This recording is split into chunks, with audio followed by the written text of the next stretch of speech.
내 옆에서 계속 같이 살아주면 내가 죽을 때 내 재산 너 다 주고 갈게. 심지어 어떤 분한테는 아씨 이러면서 쌍욕까지 했다는 거예요. 안녕하세요 여러분, 한변이에요. 오늘은 무슨 얘기를 해볼 거냐, 변호사 하면서 알게 된 인간관계의 진리에 대해서 얘기해 볼 거예요. 근데 우선 제가 저보다 좀 나이가 있으신 언니 오빠 구독자분들이 많으시거든요. 근데 더 어린 제가 무슨 세상 만사에 통달한 것처럼 인간관계 이래요 이렇게 가르치려는 건 전혀 아니고요. 그냥 이런저런 사람들을 다양하게 만나다 보니 인간관계는 이런 것 같다 라는 제 나름의 생각을 전달 드리는 거예요. 첫 번째로, 사람의 말은 하나도 믿을 필요가 없다. 제가 지금부터 실제 케이스를 말씀드릴 건데요. 이건 있는 그대로 전달 드리는 거지 뭐 특정 성별을 나쁘게 얘기한다거나 성별 갈등을 조장한다거나 이런 의도는 전혀 없습니다. 저는 남자, 여자 모두를 사랑해요. We are the world. 이 나이가 좀 있는 남자분, 여자분이 결혼정보 업체를 통해서 만나게 된 거예요. 근데 이 남자분이 눈에 띄었던 게 엄청난 재력가였어요. 아무튼 이분들이 소개팅을 했는데 남자분이 여자분한테 첫눈에 반한 거예요. 그래서 다음 날도 만나자고 하고 다다음 날도 또 만나자고 하고 20대, 30대들이 사귀는 것처럼 엄청 불타올랐나 봐요. 이렇게 두 사람 사이가 점점 깊어졌는데 이 남자분이 여자분한테 뭐라고 했냐면, 우리 둘 다 나이도 있는데 법률로는 좀 남사스럽고 그냥 이렇게 같이 살자. 그럼 사실혼 관계가 될 테니 내 옆에서 계속 같이 살아주면 내가 죽을 때 내 재산 너 다 주고 갈게. 이런 말을 많이 하셨대요. 여자분이 재산을 요구했냐? 그런 적도 없어요. 그러다가 이 남자분이 굉장히 유명한 아파트로 입주를 하게 됐어요. 그러니까 이 여자분도 출입자 등록을 해야 됐거든요. 그러면 어떻게 하는 게 간편하냐면 여자분이 그냥 이 남자분이 입주할 아파트로 주소를 이전하면 돼요. 그러면 동거인으로 등록을 할 수 있단 말이에요. 여자분이 그렇게 하자고 했죠. 그랬더니 남자분이 한사코 그걸 거절하더래요. 그러면서 페이퍼 컴퍼니를 만들었어요. 있지도 않은 회사를 만들고 거기에 이 여자분을 직원으로 등록을 시켜요. 그래서 직원 관계로 출입자 등록을 마쳤다는 거예요. 딱 이 상황을 보면 무슨 생각이 드세요? 저는 딱 여기까지 얘기 듣고 남자분이 사실혼 관계 될 마음 없었네 싶더라고요. 이 여자분이 주소지를 아파트로 옮겨오게 되면 둘이 동거인이 되잖아요. 그러면 사실 이 여자분이 같이 살고 있었으니까 우리 사실혼 관계였다라고 하면서 남자분한테 재산 분할을 청구한다든지 얼마든지 그렇게 할 수 있거든요. 그러니까 남자분은 말로는 사실혼 관계로 살자, 그럼 내가 죽을 때 내 재산 다 주고 갈게, 이렇게 말은 했지만 사실은 본인 재산에 위협이 될 행동을 안 하고 싶었던 거죠. 저희가 직접 당하는 것들도 있는데 변호사한테도 사기를 치는 사람들이 많거든요. 사기로 재판을 받고 계신 분이 변호사한테도 수임료를 사기를 치는 경우가 있어요. 차일피일 미루다가 결국에 안 주는 그런 경우도 많아서 뭐 변호사를 하다 보면 사람의 말은 정말 가볍구나, 믿을 게 하나도 못 되는구나는 수시로 느끼는 것 같아요. 두 번째로는 헤어져야 되나? 라는 생각이 한 번이라도 들었다면 그 관계는 결국 끝나게 되어 있어요. 안 끝나도 끝내야 돼요. 제가 방금 말씀드린 그 중년 커플, 그 커플의 얘기를 또 해야 되는데요. 이 남자분이 처음 소개팅에서 만났을 때는 너무 젠틀했대요. 근데 3개월이 지나니까 조금씩 달라지는 거예요. 점점 집착적인 모습을 보이는 거예요. 이 여자분이 사랑한다는 말을 안 해주면 삐지고, 그리고 여자분은 요구한 적이 없는데 본인이 여자분을 백화점에 데려가서 이것저것 선물을 해줘요. 근데 여자분이 본인이 기대한 것만큼 막 고맙다고 안 해주면 또 삐지는 거예요. 그리고 계속 생색을 내요.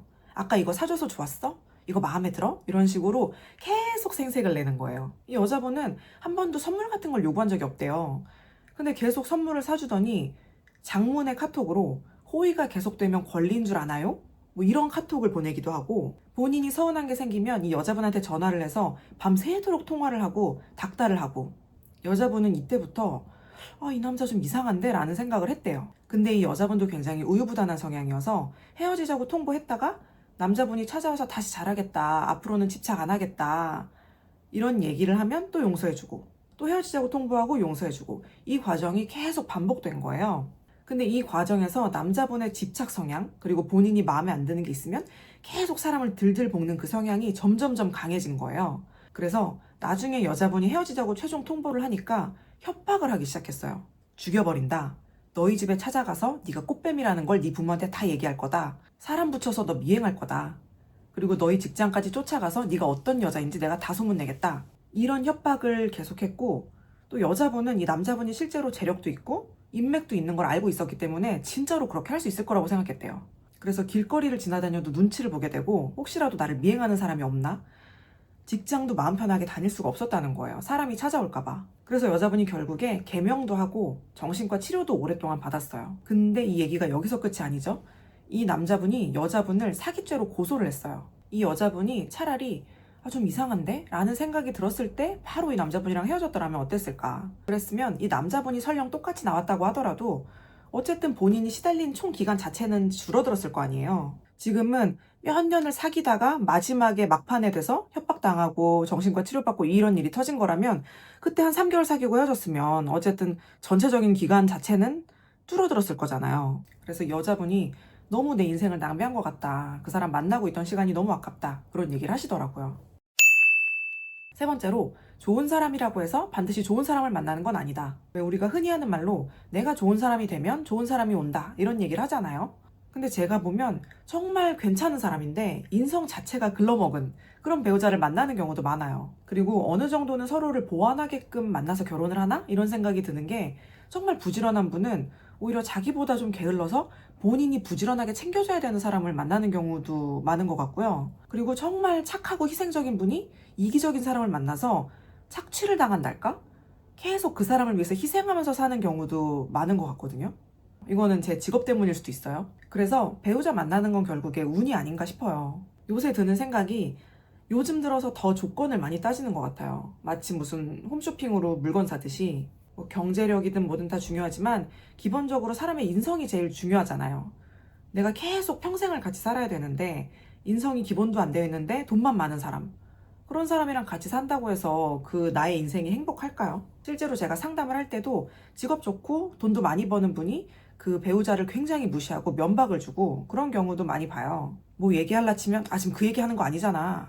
내가 먼저 얘기할게. 뭐 이런 식으로. 그러니까 결혼을 할 때는 객관적인 스펙, 조건 이런 것보다는 정말 인간성 자체를 봐야 되는 것 같아요. 그리고 내가 좋은 사람이니까 당연히 내가 만난 사람도 좋겠지 이렇게 안일하게 생각할 게 아닌 것 같아요. 내가 좋은 사람이면 더더욱이나 철저하게 상대방을 검증해서 정말 인간성이 괜찮은 사람인지 나랑 잘 살 수 있는 사람인지를 봐야 되는 거구나, 그런 생각이 들었어요. 그리고 네 번째로, 진짜 잘난 사람은 잘난 척을 안 하더라. 이거는 조금 조심스러운데, 어렵게 살다가 갑자기 성공한 사람들 있죠. 그런 사람들이 더 잘난 척을 많이 하는 것 같다고 느꼈어요. 어렸을 때 집안이 어려웠는데 본인 능력으로 사업을 일궈서 자수성가를 한 경우, 그런 경우에 본인에 대한 프라이드가 엄청날 수밖에 없잖아요. 당연히. 그거는 머리로는 이해가 되는데 본인이 이룬 성취가 너무 대단해서 본인 배우자를 깎아내리고 무시하고 다른 사람들한테도 굉장히 거들먹거리고 천상천하 유아독존인 것처럼 살아가는 분들도 좀 봤어요. 근데 반면에 제가 정말 클래스가 다르구나 생각했던 사람이 하나 있는데, 저의 지인이거든요. 근데 이 오빠는 집안이 다 의사 집안이에요. 아빠, 엄마, 누나까지 다 의사고 본인도 스카이 대학 의대를 나왔는데 전혀 본인이 의사라는 것에 대한 프라이드가 없는 거예요. 심지어는 본인 가족들 스펙이 너무 빵빵하기 때문에 본인이 가족들 중에 제일 처진다. 그래서 본인이 좀 못하다고 생각하고 사는 것 같더라고요. 제가 이 오빠를 보면서 이 잘난 척을 하는 건 잘난 사람이 하는 게 아니라 자기 주변에서 자기가 제일 잘난 사람일 때 하는 거구나, 이걸 알게 됐어요. 정말 잘난 사람들 속에서 살아온 사람일수록 그게 하나도 특별하지가 않잖아요. 자기는 그냥 자기 주변 사람들에 비하면 평범한 거기 때문에 특별히 프라이드를 갖거나 자기가 잘났다는 그 자의식이 강한 채로 살지 않는 것 같더라고요. 근데 자기 주변에 잘난 사람이 하나도 없고 자기가 제일 잘났으면 겸손함을 배울 기회 자체가 없는 거죠. 옛말에 틀린 게 하나 없다고, 벼는 익을수록 고개를 숙인다 이런 말 있잖아요. 근데 이게 과학적으로도 맞대요. 벼가 익을수록 안에 들어있는 쌀알이 무거워서 이게 처질 수밖에 없다는 거예요. 근데 안에 아무것도 안 들어있는 텅텅 빈 벼는 처져지지가 않는 거예요. 너무 가벼우니까. 사람도 자연의 일부라서 그런지 정말 실속 있고 내공이 깊은 사람일수록 행동이 가볍지가 않고요. 잘난 척도 안 해요. 마지막으로, 무엇을 말하는지보다 어떻게 말하는지가 훨씬 중요하다. 이건 저의 실제 경험인데요. 제가 다녔던 회사의 대표님이 항상 버럭하는 분이었거든요. 이 어떤 업무 처리가 본인이 생각한 대로 안 되어 있으면 자초지종을 들어보지도 않아요. 그냥 일단 버럭하고 화부터 내고 보는 거예요. 그리고 직원이나 변호사를 혼낼 때도 뇌가 있는 거야? 뭐 이런 식으로 굉장히 인격을 모독하는 말을 하고, 심지어 어떤 분한테는 씨 이러면서 쌍욕까지 했다는 거예요. 그래서 직원들이며 변호사들이며 다들 1년을 못 채우고 퇴사를 했어요. 제가 1년 정도 있었는데 장기 근속자였거든요. 너는 어떻게 그렇게 오래 있었냐 하시면 이게 제 자랑이지만 들어주셔야 되는데요. 저는 하루 자랑 할당량이 있거든요. 잘난 사람이 아니라서. 일단 저는 일로 조금 인정을 받았고요. 그리고 무엇보다 할 말을 했어요. 그렇게 본인 생각에 갇혀서 화만 쏟아내는 분들은 내가 그냥 주눅 들어서 가만히 있으면 무슨 생각으로 그렇게 일 처리를 했는지를 알 수가 없잖아요. 그래서 저는 예의 바르게 하지만 제 할 말은 다 했어요. 그러니까 제가 그냥 주눅 들거나 가만히 있지 않았기 때문에 대표님이 좀 함부로 하지 못했던 게 아닌가. 어쨌든 이분이 이렇게 악명 높았는데 제가 그분 얘기를 가만히 들어보니까 이분 말이 틀린 말이 없어요. 들어보면 다 도움되는 말이 많고 아 정말 저대로 하면 일이 더 잘 되겠네 싶은 생각 드는 말들이 많았거든요.